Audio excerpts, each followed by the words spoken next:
Papai, um gigante. Um grupo saiu de casa como previsto, muito antes da hora costumeira, e eu fiquei entregue aos cuidados do vovô Eugênio, pai de mamãe, que passara a morar conosco desde a morte da vovó Josefina. Chorei baixinho, arrasado, vendo a caravana partir. Não me consolou o olhar penalizado de Maria Negra, a única a se preocupar comigo. Ao contrário, me fez ainda mais infeliz. Papai havia saído à tarde, não voltara para jantar.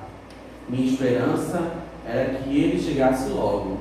Queria desabafar minha mágoa. Sabendo que encontraria nele hora peito aberto, resolvi esperá-lo no portão da rua. Ali me plantei encostado às grades de ferro, e depois de longa espera, cansado, resolvi sentar-me na borda da janelinha do porão, à sombra de uma enorme árvore da rua. De repente, parou o carro. Papai saltou dele. Não perdi tempo, rompi num pranto convulso. Papai aproximou-se. Quem chorava ali daquele jeito? É você, minha filha? Perguntou-me alarmado. Por que é que está chorando assim na rua? Os soluços quase me impediram de falar. Foram todos para o cinema e me deixaram sozinho em casa. Desabafei. E o nono não está? Está dormindo. Vamos lá para dentro. Você vai me contar tudo direitinho o que foi que fizeram. A parte do sucedido, enxugando com um lenço as lágrimas do inconsolável caçula, falou-me. Vá depressa se arrumar, passe água na cara e vamos dar uma lição naquelas mulheres malvadas. Não esperei segunda ordem. Entrei em meu quarto, ligeira. Apanhei um gorro de crochê de lã, verde com listras vermelhas, e enterrei-o na cabeça, quase até os olhos. Enrolei no pescoço o cachecol e me apresentei. Pronto! Saímos de mãos dadas. Papai é aquele gigante, eu lá embaixo. Coisa boa ter um pai daqueles. Agora nós vamos comprar uma frisa para nós dois. Quero ver a cara delas quando descobrirem a gente lá. Papai ria divertindo-se com seu plano, contente de sentir a minha emoção de poder me vingar e, sobretudo, de ter conseguido secar minhas lágrimas e me restituir o riso. A sessão começara havia muito, o natural já terminara, graças a Deus, e a fita cômica chegava ao fim. Coisa mais estranha, não havia o barulho costumeiro que provocava as comédias, apenas algumas gargalhadas. O machiste que acompanhava a fita de ouvido era perfeitamente o violino da Carmela fazendo misérias. O cinema estava repleto. Sobravam apenas algumas frisas vazias. Bem razão tinha Terêncio ao anunciar a Vera que naquela noite as crianças iriam cedo para a cama, segundo as teorias de mamãe, vítimas de sanguessugas do povo. Que delícia estar ali naquela frisa acima da plateia, ao lado de meu pai. Puxa, eu nunca sonhara com tal coisa. Meu interesse pela comédia naquele momento deixara de existir. Tudo o que eu desejava era o acender das luzes. Por fim, a sala clareou. A primeira a nos descobrir não podia ser outra. Foi Vera. Deu um grito. Olhem só, papai com a Zélia numa frisa. Gritou e veio correndo. Aqui ninguém senta, foi anunciando o papai. Essa frisa é só de nós dois. Podem ir correndo e dizer à sua mãe e às outras. Aqui não entra mais. Meu coração estourava de contentamento. Pena não estarem presentes as crianças com quem eu disputava sempre. Haviam de morrer de inveja. Assim, depois de todos os lances, de sombra até o fim. Nessa noite não dormi, nem no cinema, nem em casa. Mais tarde, fita mais apavorante. Mamãe tinha razão.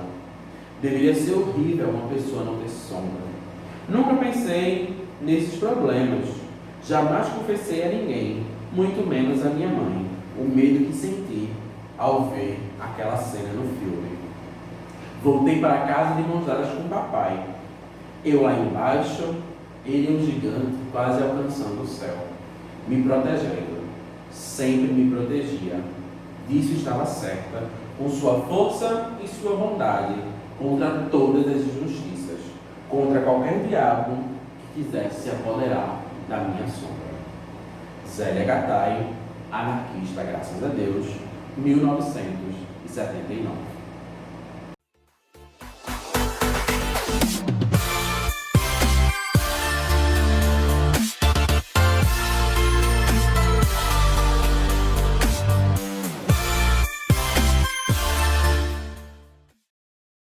Normalmente, conto coisas que vivi. Dizem que a vida, muitas vezes, parece um romance, mas ela é uma realidade. E é essa realidade que conto. Comecei a escrever aos 63 anos, o que não é tarde quando se fala em memória, pois para escrevê-las é preciso viver muito, amadurecer bastante, ter maior compreensão do ser humano, estar despida do sentimento de inveja e de revanche. E escrevo assim, com liberdade e com coração. Olá pessoal, tudo bem com vocês? Eu sou o Vinícius mais uma vez, aula número 5, língua portuguesa, 9º ano, estamos juntos.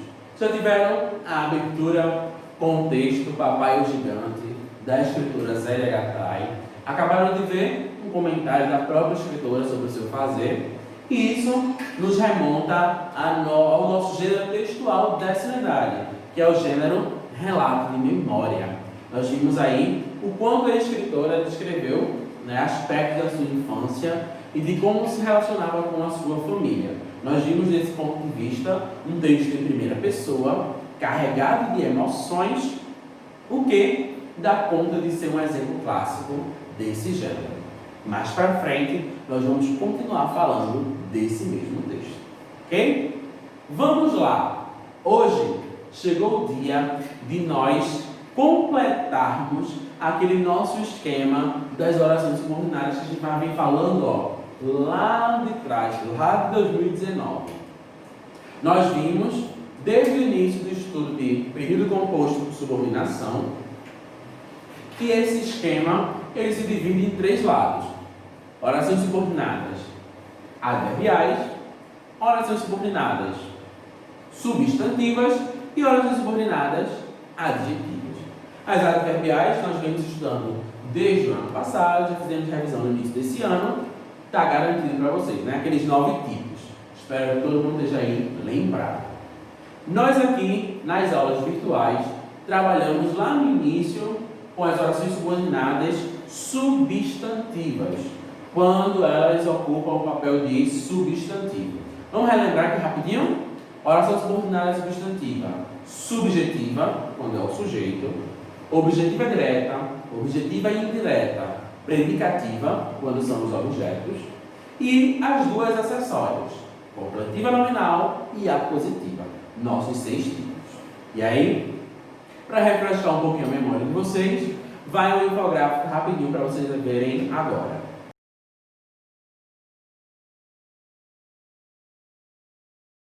Isso, muito bem. Então aí, nesse primeiro momento, uma relembrada rápida de oração subordinada substantiva. Nessa modalidade também, no vídeo anterior especificamente, nós falamos um pouco mais a respeito dos pronomes relativos. Nós já vimos comentários sobre o pronome que é o pronome relativo universal, e dos outros: cujo, onde, quando, qual, etc. Nós vimos que esses pronomes eles servem para informações específicas, para retomar pessoas, objetos, lugares, cada um com o seu elemento básico, e o pronome relativo que tem aí o poder de relembrar, de falar de todos. Então, para situar um pouquinho vocês, vai aí mais um elemento, mais um infográfico de pronome relativo.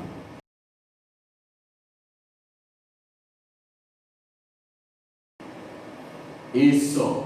Agora sim, depois dessa retomada importante, nós agora vamos entrar no nosso último momento, na nossa última etapa, que são as orações subordinadas adjetivas.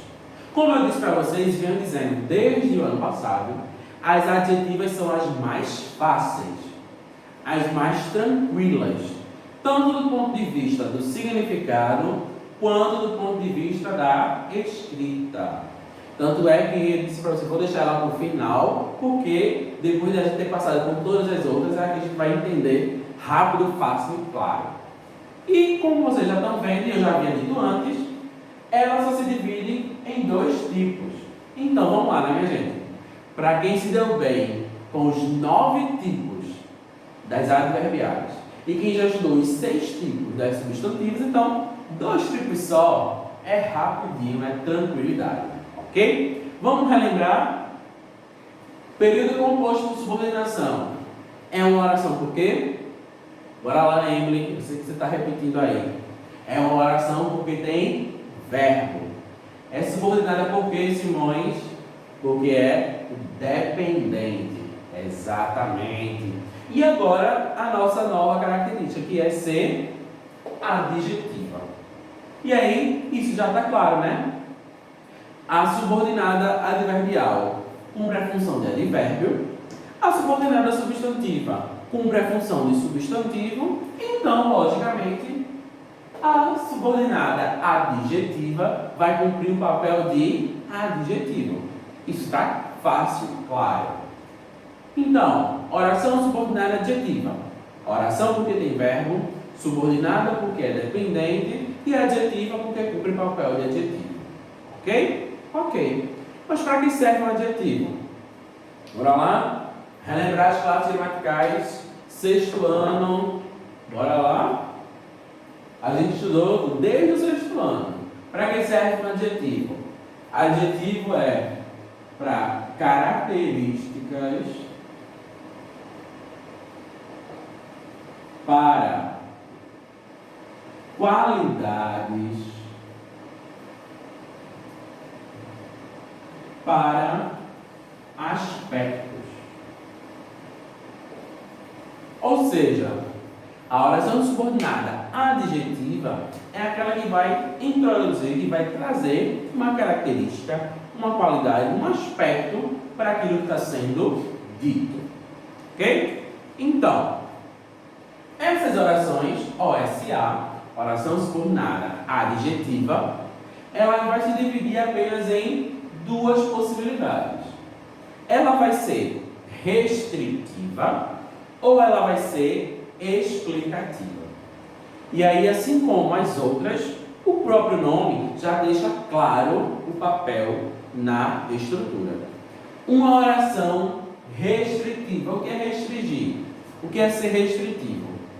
É ser limitado. Restringir é limitar, é reduzir, é você organizar algo para seguir só aquele elemento, só aquele padrão. Restringir é limitar. É isso que a gente vai usar aqui como elemento característico, tá? Então, o que é uma oração subordinada adjetiva restritiva? É aquela que vai limitar o sentido. Ou seja, em vez de falar algo em sentido geral, vai falar de algo só limitando aquela interpretação para um foco. Ou seja, aquela informação não vai poder ser dada, não vai ser interpretada como um todo, mas só para uma parte específica. O outro tipo é a explicativa. Nesse caso agora, o próprio nome deixa bem claro, né, gente?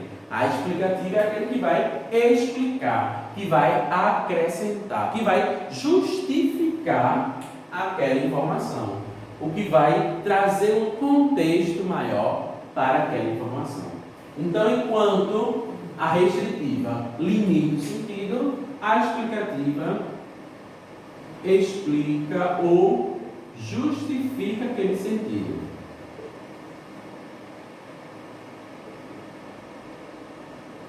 Ok? Então, de forma básica, a gente pode observar isso. Na restritiva, eu vou limitar a informação, ou seja, eu não vou estar falando de algo geral, mas só daquilo que eu estou interessado. A explicativa vai trazer uma introdução, um algo maior. Vamos observar com um exemplo prático. Vamos ver aqui, ó. Os políticos que são corruptos não merecem confiança. Se vocês observarem, eu coloquei o mesmo período 2 vezes. Os políticos que são corruptos não merecem confiança. Os dois com as mesmas palavras, na mesma sequência. Porém, quem já prestou atenção, viu que no primeiro exemplo, a gente tem o uso de vírgulas. No segundo exemplo, a gente não tem o uso de vírgulas. Então aí já temos uma diferença. Se liga aí na dica, hein? Desses dois tipos de subordinada adjetiva, um deles vai usar vírgula e o outro não vai usar vírgula. Isso aí já está claro. Vamos ver qual é qual. Mas, antes da gente trabalhar com as vírgulas, a gente precisa interpretar. Porque não é apenas um caso de vírgula. É uma mudança no sentido. Ou seja, uma vírgula não é usada de forma aleatória, mas ela tem uma função. Então vamos observar aqui. Primeira coisa, está entre vírgulas, então funciona como um elemento isolado. Lembram? Quando está entre vírgulas, o que está no meio está isolado. Isso a gente viu lá nos termos acessórios, aposto, vocativo, enfim. Então, se está entre vírgulas, é um termo isolado. Agora vamos trabalhar com a interpretação. Os políticos que são corruptos não merecem confiança. Ok? Essa é a primeira leitura, com as vírgulas. Agora as leituras sem a vírgula. Os políticos que são corruptos não merecem confiança. Qual é a diferença? O que é que eu posso dizer que é diferente no significado aqui? Se você observar, e aí agora vem o exemplo lá das vírgulas. O isolado, o elemento isolado serve como um acessório, serve como um aposto. Se serve como um acessório, qual é a função do acessório? O acessório o aposto vai acrescentar informação. Então, o que acontece aqui? Nesse primeiro exemplo, eu estou acrescentando uma informação sobre os políticos. Quando eu digo, os políticos que são corruptos não merecem confiança, eu estou dando isso aqui como uma característica para políticos.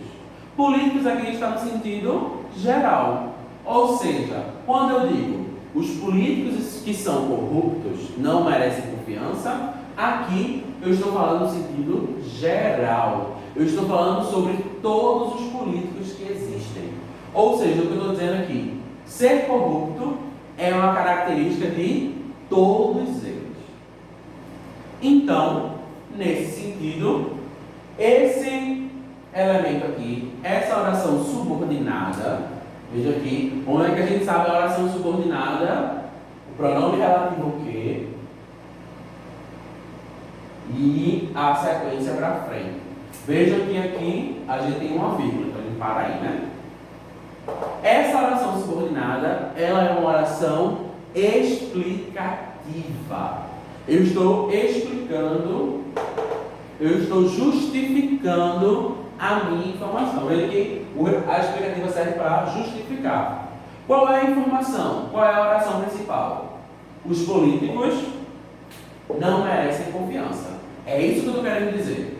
Agora, qual é a justificativa? Por que eles não merecem confiança? Porque são corruptos.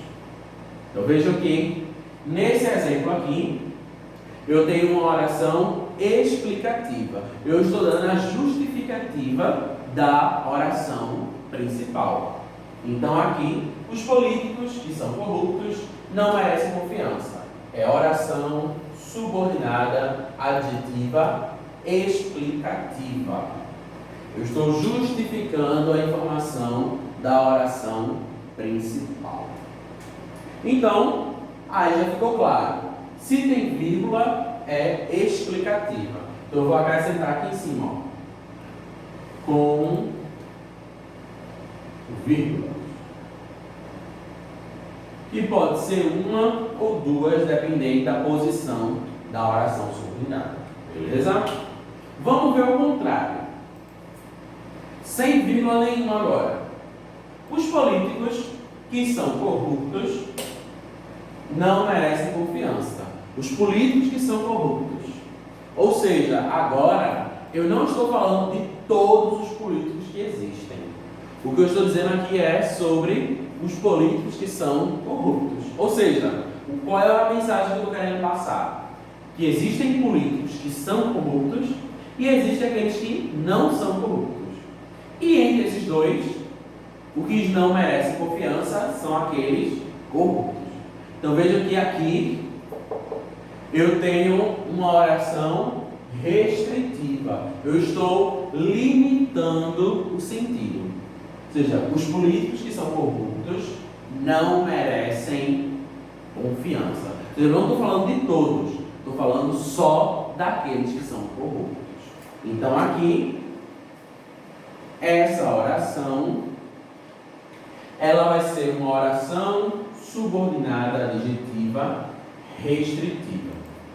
Vejam que, como está dito aqui também, a informação aqui é que restritiva não tem vírgulas.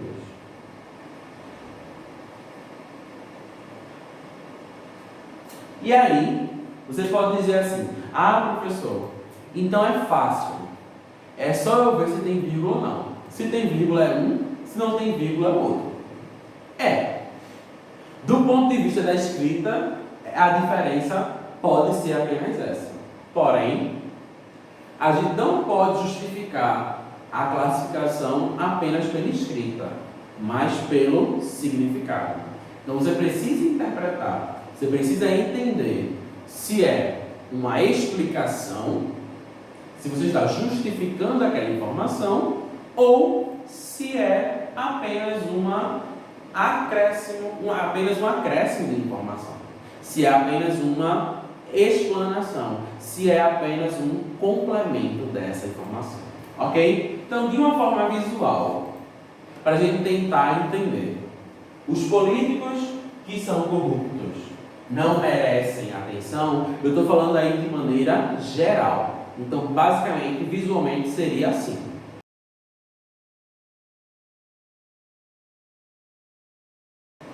Ok. Agora, se eu pego a restritiva, os políticos que são corruptos não merecem confiança, eu não estou falando de todos. Eu estou dizendo que desse grupo tem uma parte que não merece confiança. E aí, visualmente, a interpretação seria assim.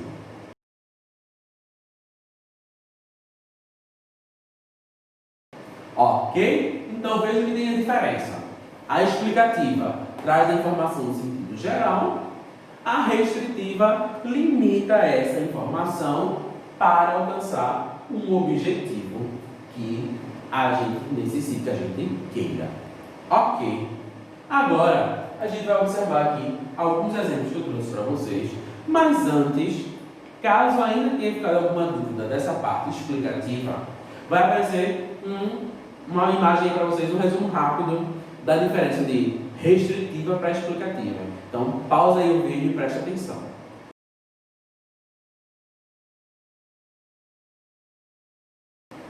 Ok, depois aí desses comentários, então a gente vai passar por ponto de vista prático. A gente pode seguir por esse critério de vírgula? Pode. Sem vírgula é restritiva, com vírgula explicativa. A gente pode seguir por isso. Mas o interessante é a gente interpretar, até porque vocês precisam interpretar, precisam entender o significado que está sendo dito. Tá? Não é só olhar a escrita, não. Então vamos lá. João leu o livro que era da biblioteca. João leu o livro que era da biblioteca. Primeiro, qual é a subordinada? Pronome relativo o que. Então, do que para frente é oração subordinada. Tem um verbo aqui, leu, tem outro verbo aqui, era, verbo ser. Então, os dois verbos aí tudo bonitinho. Se a gente olhar do ponto de vista da escrita, eu tenho João leu o livro que era da biblioteca. Não tem vírgula nenhuma. Se não tem vírgula, então ela é restritiva. Então, O-S-A-R. Terminou? Na classificação, sim. Mas vamos entender? Pega a oração principal. João leu o livro. A oração simples, básica. Agora, que livro ele leu? Foi qualquer um? Foi qualquer tipo de livro? Eu posso dizer que foi qualquer livro que ele quisesse? Não. Foi o livro que era da biblioteca. Então, eu estou dando uma informação aí restritiva. Ou seja, ele não falou que leu qualquer livro. Eu estou limitando o sentido. Foi o livro que era da biblioteca. Eu não posso dizer que ele leu um livro dele, mas apenas dessa característica. Por isso aqui que é restritivo. Porque ele está limitando o sentido a apenas aquela característica. Tá? Então, por isso tem aí a classificação. Vamos lá. Letra B e letra C. Trouxe aqui para vocês, foi um exemplo que eu até coloquei alguns dias atrás lá no story do Instagram. E algumas pessoas responderam, certas, outras não. Então, vamos comentar aqui, ó. Mais uma vez, é a mesma oração, o mesmo período. A diferença é que um tem a vírgula, o outro não tem a vírgula. Então, para a gente marcar subordinado é bastante simples, né? Pronome relativo que, então do que para frente é subordinado. Vou marcar aqui embaixo também porque é a mesma coisa. E aí agora a gente olha a diferença do significado. Vamos observar. Sou grato aos familiares, vírgula, que me apoiaram. A oração principal. Sou grato aos familiares. E aí deu uma pausa. Por quê? Qual é o motivo de ser grato aos familiares? Então, se está pedindo para justificar, ela vai ser explicativa. Se é explicativa, ela tem vírgula, que é o que acontece aqui, ó. Então, sou grato aos familiares. Por quê? Porque me apoiaram. Então, aqui eu tenho uma oração subordinada, adjetiva, explicativa. Agora, veja como muda o sentido, como muda o significado do que está sendo dito. Sou grato aos familiares que me apoiaram. Sou grato aos familiares. Agora quais são os familiares? Que familiares são esses? Os familiares que me apoiaram. Ou seja, o que ele está querendo dizer? Ele está querendo dizer que existem familiares que apoiaram ele e existem aqueles que não apoiaram. E aí, ele está agradecendo, está sendo grato apenas àqueles que apoiaram. Então veja como é apenas uma vírgula na escrita, mas o significado é totalmente diferente. Enquanto por um lado eu estou explicando o motivo, por outro lado eu estou limitando a informação. Eu sou grato aos familiares, mas não é para todos não. É apenas aqueles que me apoiaram. Então aqui, por conta disso, é uma oração subordinada, adjetiva, restritiva. A gente está limitando a interpretação. O último exemplo, a equipe que chegou cedo está treinando. Mais uma vez, ó, já está entre vírgulas, então a gente já sabe se está entre vírgulas.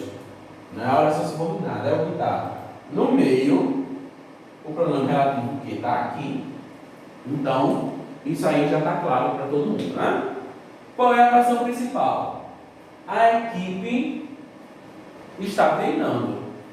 Então, a informação é: a equipe está treinando. Ok.